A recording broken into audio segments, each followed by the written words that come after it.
mi posición es que somos parte de un comité consultivo de expertos digamos, en la oficina de la viceministra. No somos parte del comando COVID, que es un comando más ejecutivo. Sí, la situación de la señora es una de las tantas situaciones que existen, y que yo creo que una de las cosas notables es que se debe informar la situación de los pacientes por lo menos 2 veces al día. Por lo menos los familiares tienen que saber muy claro cuál es la situación. Lamentablemente, hasta ahora no tenemos un tratamiento que cure, y hay pacientes que lamentablemente van evolucionando mal. Su paciente puede llegar, digamos, en mediano compromiso, pero en los siguientes 2 o 3 días la enfermedad puede progresar.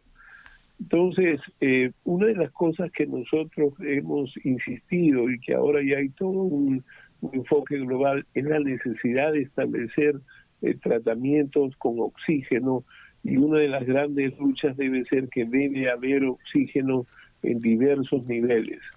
Se ha propuesto incluso que ahora haya oxígeno a nivel comunitario, ¿no? O sea, que haya una posibilidad que uno pueda ir a no un centro de salud, sino crear centros donde tú puedas ir a recibir oxígeno por horas, o que estés como un primer nivel para mejorar tu condición, y después de eso uno puede ir a un segundo nivel donde haya ya hospitales intermedios donde se pueda hacer lo que se llama oxígeno de alto flujo, y finalmente en los hospitales grandes poner el oxígeno en salas de medicina, por supuesto, en cuidados intensivos, pero lo que necesitamos es resolver los pasos primarios, o sea, hay que fortalecer. Nosotros hemos hablado... Claro, pero el problema, Eduardo, es que de esto venimos hablando hace semanas desde el comienzo no termina de convertirse en realidad, ¿no? Desde el comienzo de la pandemia, Nicolás. Y lo que nos dicen los propios médicos que trabajan en el primer nivel de atención es que siguen sin tener los recursos que deberían, que no alcanzan las manos, que falta gente, que le faltan recursos, le faltan equipos de protección personal.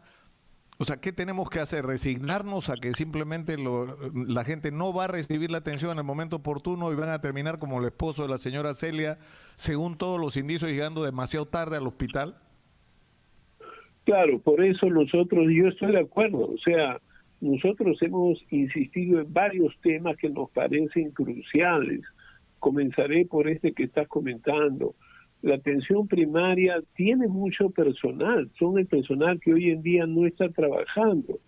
Y por eso es que hay que proporcionarle todos los sistemas de prevención. Es decir, este personal tiene que recibir, digamos, los guantes, la mascarilla, los lentes, todos los mandilones, etcétera. Esa es digamos, por donde deben comenzar los presupuestos. O sea, la prioridad nacional es proteger a la primera línea. No es que falten manos, porque ahí el personal de primera línea sabe lo que tiene que hacer. Dices, la crisis no es de recursos humanos, digamos, sino de las condiciones en las que están para atender a los pacientes. Así es, o sea, no es eso, y nosotros hemos conversado con varios comités de varias regiones, pero con mucho tiempo, insistiendo que preparen tu atención primaria, que vayan hacia las casas. Primero es ofrecer algún sistema de telefonía, de comunicación, donde alguien pueda llamar y pueda atender. ¿Por qué? Porque si nosotros atendemos el primer nivel, cuando las personas comienzan a tener síntomas, tenemos varias cosas. Le podemos dar oxígeno, le podemos dar tratamiento, o precisamente algún tipo de tratamiento, por lo menos que reduzca la evolución. Y el segundo tema es que si esa persona no puede ser atendida así, se le enseña cuáles son los signos de alarma y pasa al siguiente nivel.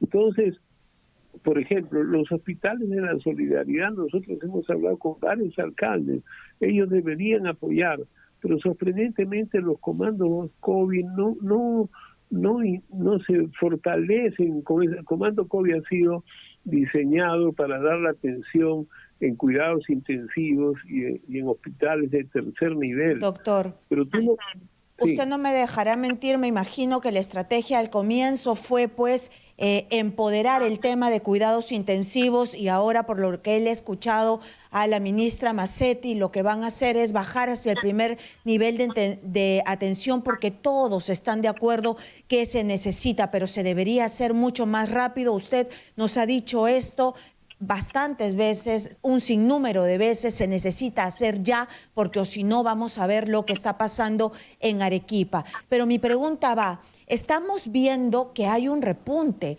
definitivamente han habido más de 4.000 casos. ¿Cuál es la situación? La ministra ya está hablando de cuarentena, de posible cuarentena. ¿Tenemos una segunda ola o es que nunca terminamos la primera y esta es la que ha crecido? ¿Cuál es la situación real? No, nunca, no ha bajado los niveles.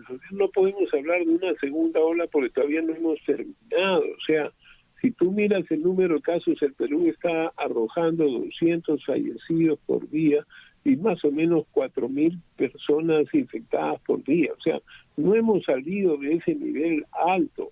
Entonces, hablar de una segunda ola, no. Lo que pasa es que ahora, como efecto de toda esta situación que la gente comenzó a salir cuando todavía no había sido la cuarentena y cuando aparece levantar la cuarentena, aumenta ese número, pero entonces hacer cuarentena de nuevo no tiene lugar si es que no hacemos las cosas adicionales. Mira, la primera cuarentena sí sirvió. ¿Para qué sirvió? Para preparar el sistema de salud, para aumentar el número de camas UCI, para preparar muchos hospitales. Eso fue cierto y el número de casos que se iba a venir al Perú se redujo de manera importante frente a los que potencialmente... Pero después, permanecer con eso ha traído dos problemas, que no hemos controlado la pandemia y la crisis social y económica es muy elevada. O sea, tenemos que tener en función de eso, por ejemplo, tú haces una cuarentena y aumentas el número de informales.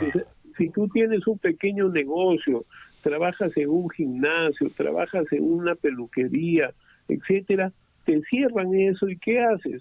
Tienes que cubrir tus cosas, sales a vender las pocas cosas que uno puede hacer en su casa. Pero coser, desde cocinar. el punto de vista médico, para usted, en este instante, como estamos subiendo, se necesita regresar a una cuarentena, no digo la estricta, pero hacer una cuarentena focalizada y que dé resultados.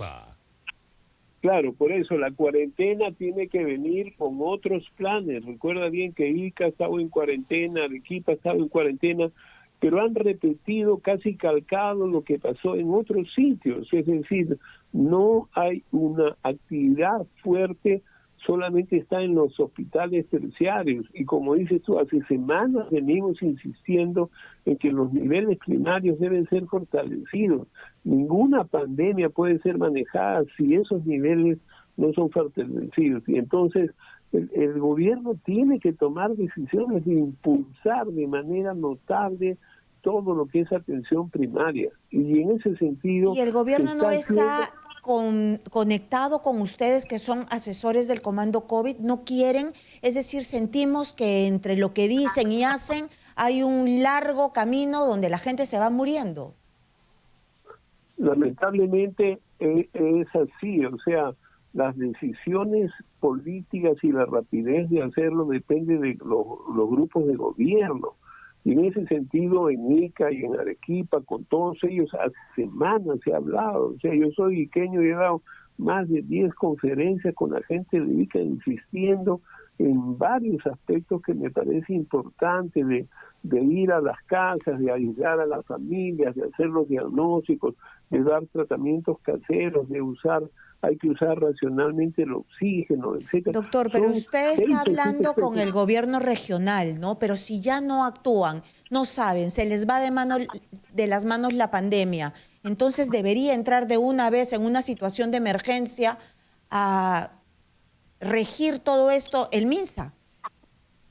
Bueno, el MINSA tiene que ser parte de sus funciones. Yo creo que es importante que hagamos el esfuerzo de que digamos, una de las lecciones lamentables es que se demoran en los procesos, es decir, todos los procesos administrativos. El Perú no ha estado preparado para una pandemia. Cuando tú decides algo pasa por 4 o 5 escritorios y entonces el efecto es muy lento, o sea, las respuestas. Pero yo te digo, los gobiernos locales también tienen que contribuir, igual que los alcaldes, igual que ellos han tenido fondos, es decir, no es que faltaron fondos, sino que tienen que saberlo gastar, pero tienen que administrar, tienen que buscar alianzas estratégicas. No es posible, por ejemplo, que el gobernador de Arequipa esté haciendo problemas porque Cerro Verde va a donar cilindros de oxígeno cuando falta oxígeno. O sea, eso tiene que ser aclarado. Ya fue, incluso creo que ha ido hasta la Defensoría del Pueblo. O sea, no es posible que por sus creencias políticas vaya en contra de una situación de emergencia. Entonces, tienes razón. Estas son responsabilidades centrales y son responsabilidades regionales. Eduardo, hay una pregunta, Eduardo, que ha surgido a raíz del informe del estudio encargado por el gobierno regional de Loreto, que se ha hecho con la Organización Panamericana de la Salud de algunas facultades universitarias, y que concluye que supuestamente el 70%, es decir, proyectando los resultados de este estudio, de esta encuesta que han hecho, o de esta medición, el 70% de las personas en Iquitos ya habrían adquirido el virus y que, por lo tanto, se habría producido lo que se llama la inmunidad del rebaño, es decir, que como todo el mundo está contagiado, ya no habría que tomar supuestamente todas las restricciones que se toman normalmente frente a una epidemia. ¿Cuánto hay de real en esto? Es decir, la información puede ser cierta, lo que no estoy seguro es si las conclusiones son las correctas, ¿no? Claro, mira, es sorprendente esa cifra y déjame decirte por qué. Aún en otras regiones parecidas como en Manaus, en Brasil, no ha habido, digamos, una situación tan elevada. Y entonces yo creo que, digamos, primero que ha sido hecho con calidad, o sea, yo no desconfío de eso, sino que creo que el muestreo tendrá que repetirse, porque es inusual que en algún sitio tú llegues a tal cantidad de infección, sería notable. Ningún país ni ninguna ciudad ha reportado cifras tan altas. La cifra más alta reconocida es en Manaus, que es como 30%. Por ejemplo, toda España es como 6%, lo cual, si fuera cierto, significa que en la Amazonía la infección fue total, se afectó a todos y murieron muchas personas y otras personas se recuperaron. Como sabemos, el 80% se recuperan sin ningún tratamiento, ¿no? Sin embargo, esa cifra nos parece elevada y yo por lo menos creo que ese estudio, como decía ayer el doctor Calampa, debe repetirse ahora en agosto, de nuevo mirando bien los números. Lo que ocurre es que es necesario conocer esas cifras en todas las regiones del Perú y en segundo lugar recuerda que en Iquitos el Amazonas ha sido el vehículo del COVID y entonces aunque ahora en la ciudad no hay, en todos los poblados hay, o sea, incluso las provincias como Yurimaguas u otras están afectadas. O sea, es cierto que en Loreto ya no hay, en Iquitos no hay casi personas de Iquitos, pero los hospitales tienen personas de fuera, por lo tanto sí hay que mantener los cuidados que sea importante. Ahora, estos estudios de prevalencia se deben hacer en varias regiones. En Lima, tengo entendido que la Oficina de Epidemiología está haciendo uno en Lima, que es un muestreo. Es como cuando hay elecciones y se hace un muestreo y se sabe más o menos que tal persona sacó tantos votos con un margen pequeño de error cuando tú haces un buen muestreo. O sea, desde ese punto de vista sorprende.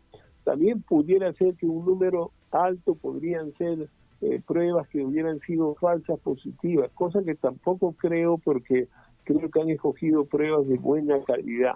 Así que lo que hay que hacer cuando ocurren estas situaciones es repetir y tratar de demostrar que pero con respecto a las conclusiones, Eduardo, es decir, ¿qué significaría si la cifra fuera cierta? Que ya en Iquitos no hay que usar mascarilla, porque el muestreo ha sido básicamente en Maynas, ¿no es cierto?, en Iquitos. Entonces, que la gente no debería usar mascarillas, que no hay que respetar el distanciamiento social, que los chicos podrían ir al colegio, que podrían reabrir hasta los cines. ¿Eso es lo que significa? No, bueno, en realidad es correcto que uno podría hacer eso, pero sería un grave error porque Iquitos es una ciudad de mucho turismo, de mucha economía de otros lugares, y por lo tanto yo creo que hay que seguir manteniendo digamos, todos los cuidados, porque hay personas que no son de Iquitos y por eso no se deben contagiar. Teóricamente es cierto así, es decir, si tú subieras a un avión donde todos los que están de pasajeros tuvieron COVID, no te vas a preocupar. Pero si subes un avión o subes a un transporte y hay 5 o 10 infectados, te puedes contagiar si no se toman precauciones.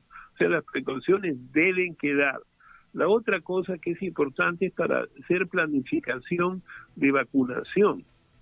Si tú en el futuro tienes una vacuna, tienes que seleccionar dónde vas a vacunar. Y vas a vacunar a los que no tuvieron infección. Y por eso vamos a tener que hacer pruebas antes de vacunar, para vacunar a las personas que no tienen anticuerpos. ¿Te das cuenta? O sea, hay varias implicancias, pero la implicancia de romper las medidas, no. Es decir, hay que mantener las medidas de todas maneras. Ahora, porque por la hay una experiencia gran que tú tienes, movilidad Eduardo, en la investigación de enfermedades, en este caso, ¿cuánto tiempo crees que demore realistamente la vacuna? Porque ya se está hablando de AstraZeneca y la Universidad de Oxford, ¿no es cierto? Que aparentemente es la más avanzada, la que está más avanzada. De las más avanzadas. Así es, ojalá que sea así. A mí me preocupa mucho la situación de la producción en Estados Unidos después que hemos visto este año 4 agresiones contra muchos sitios. No nos vendieron respiradores, no nos prohibieron vendernos mascarillas, no nos vendieron reactivos, etcétera. Entonces yo diría que ojalá que los ingleses o los chinos sean los que produzcan las vacunas. Y entonces la vacuna, yo creo que con suerte uno la tendría probablemente en marzo y en abril, si todo sale como se está diciendo, ¿no? Es decir, porque hay el paso hasta ahora de voluntarios y después hay que ir a un país o a una ciudad o a un sitio a demostrar que en esa ciudad sí se previene, lo cual es un estudio que no es fácil de hacer, es un poco complejo y se puede ir sacando resultados mes a mes de acuerdo a la exposición de una población. Y después que tienes eso, tienes que fabricar 2.000 o 3.000 millones de dosis. ¿Te das cuenta? O sea, no es un tema simple como uno ¿Y quisiera. China todavía no está en ese paso? Sí está también, sí está. ¿No? Sí. China también, por supuesto. China hay 14 vacunas, de las cuales hay 6 que están moderadamente avanzadas, siendo la de Oxford la que está un paso adelante de todas. Pero Alemania, Estados Unidos, Inglaterra, China tienen varios programas de vacunación tentativo. O sea, bien, eso doctor. Yo creo que es importante.